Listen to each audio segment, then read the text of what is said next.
Sa mata ng ibang tao, ito ay isang ordinaryong karton ng gatas. Ngunit sa kanyang mga mata, ito ay isang transparent na pelikula. Kapag lumabas na ang babala, palihim niyang idinikit ito sa lock ng password. Para kapag pumasok ang babala sa password, isang 4 na digit na fingerprint ang maiiwan. At pagkatapos ay mayroong 24 na permutasyon at kombinasyon na magagamit. Ang susunod na hakbang ay subukan ang password. Ngunit paano i-access ang password lock? Warning word round, i-sneak ito sa keyhole upang kahit na nakalock ang window na may babala, maaari mo itong buksan ng direkta mula sa loob. At pagkatapos ay iunat ang iyong kamay upang subukan ang tamang password. Gayunpaman, ang bilangguan ay puno ng mga surveillance camera upang hindi matuklasan ng maagang babala. Bibigyan ng pansin ni Uncle Long ang mga butas sa labas araw-araw upang makabisado ang mga pattern ng aktibidad ng maagang babala. Pagkatapos ng huling obserbasyon, nalaman niyang tuwing tanghali, lalabas si Warning para manigarilyo sa balkonahe at ito rin ang pinakamagandang oras para tuklasin ang pagtakas sa bilangguan. Ngunit kung nais mo makatakas ng maayos, ang pag-alis lamang sa selda ay hindi sapat dahil alam na alam ni Uncle Long na ang lahat ng matagumpay na pagtakas ay dapat matugunan ng 3 kondisyon. Ang isa ay upang makabisado ang mga alituntunin ng mga aktibidad sa maagang babala. Ang isa ay upang maging pamilyar sa istruktura at layout ng bilangguan. Ito ay isang tao sa labas na nag-aalaga nito. At ngayon ay nahawakan na niya ang mga patakaran at alam na niya ang layout ng bilangguan. Pagkatapos ng obserbasyon, nalaman niya na ang pinakamahinang punto sa buong bilangguan ay ang istasyon ng bumbero sa malapit at ang pinakamalapit na lokasyon sa istasyon ng bumbero ay ang silid ng kulungan ng bilangguan. Kondisyon: diretsong tugon niya sa mga kasama sa labas. Sa tamang oras ay pinasabog niya ang sasakyan sa likod niya, habang si Uncle Long naman ay nakatakas ng maayos, sumakay sa sasakyan ng kasama niya. Ang kanyang tunay na pagkakilanlan ay hindi aktwal na isang kriminal, ngunit isang escape master na nagtatrabaho sa Federal Bureau of Prisons. Sa araw na ito, natagpuan siya ng mga tao mula sa CIA at nais na subukan niya ang isang kulungan na may pinakamataas na seguridad. Dahil ang kulungan na ito ang may pinakamasamang mga kriminal sa mundo, gusto nilang humingi ng tulong kay Uncle Long upang subukan kung ligtas ang bilangguan. Bagamat medyo nag-alala si Uncle Long matapos itong marinig, pumayag din siya sa wakas.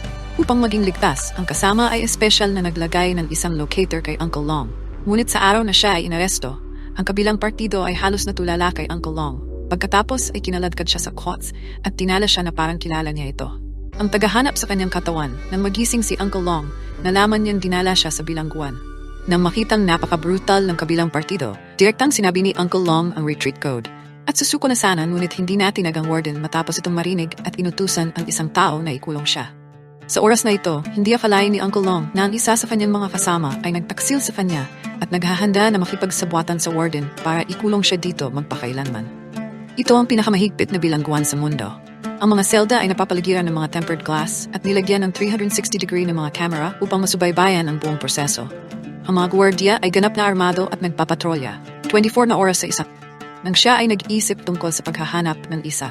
Sa sandaling iyon, si Dashan ay biglang lumapit sa kanya at tinanong kung kailangan niya ng tulong opisina at sadyang ikinagalit siya ng kanyang mga salita. At sa sumunod na segundo, direkta ang hiniling ng warden sa kanyang mga tauhan na itulak si Dashan sa lupa at pinuhusan ng tubig ang kanyang bibig para pahirapan siya habang sinamantala ni Dashan ang pagkakataon na alisin. At nang makita niyang tinulungan siya ng kabilang partido, ibinunyag ni Uncle Long ang kanyang pagkakakilanlan bilang pinuno ng pagtakas sa bilangguan sa kanya. At pagkatapos ng kanyang pagmamasid, nalaman niyang patayo ang lahat ng mga gusali dito. Na ang ibig sabihin ay malamang na sila ay nakalock sa ilalim ng lupa at may isang drainage pipe sa ilalim ng confinement room. Kaya maaari silang umakyat sa pamamagitan ng pipe. Pagkatapos gumawa ng isang plano, ang dalawa ay sadyang nag-away at ibinalik sa silid ng kulungan, habang ginamit ni Uncle Long ang metal. At pagkatapos ay kumatok sa sahig si Dashan nang marinig ito ni Dashan. Agad siyang sumigaw ng malakas upang maakit ang atensyon ng monitoring room na sinasamantala ni Uncle Long ang silid ng pagsubaybay sa kanyang bibig. Pagkatapos ay itinaas ang sahig ng confinement room at umakyat sa kahabaan ng tubo. Mabilis niyang inakyat ang tubo ng tubig. Ngunit nang tuluyan na siyang umakyat, nabigla siya sa eksenang nasa harapan niya. Dahil wala sila sa ilalim ng lupa. Ngunit sa malawak na dagat, kung pipiliin niyang tumalon sa dagat, siya ay naghahanap ng kamatayan sa kawalan ng pag-asa. Si Uncle Long ay walang magagawa kung hindi gumapang pabalik at maghanap ng ibang paraan. Ang bilanggo gumawa ng mga kagamitan sa pagtakas sa ilalim ng mesa. Naglagay siya ng isang pares ng baso sa karton. Pagkatapos ay nilagyan ito ng panulat at glass tube. At nakahanda na ang isang sextant para sa pagsukat ng mga direksyon. Nang oras na para pumunta sa kubyerta upang sukatin ang kanilang lokasyon. Pagkatapos makuha ang nasusukat na datos, mabilis na hinusgahan ni Uncle Long na sila ay kasalukuyang nasa subtropical windless zone, kung saan sila nakakulong ay dapat na malapit sa baybayin ng Morocco. Sakit bilang dahilan para pumunta sa opisina ng doktor.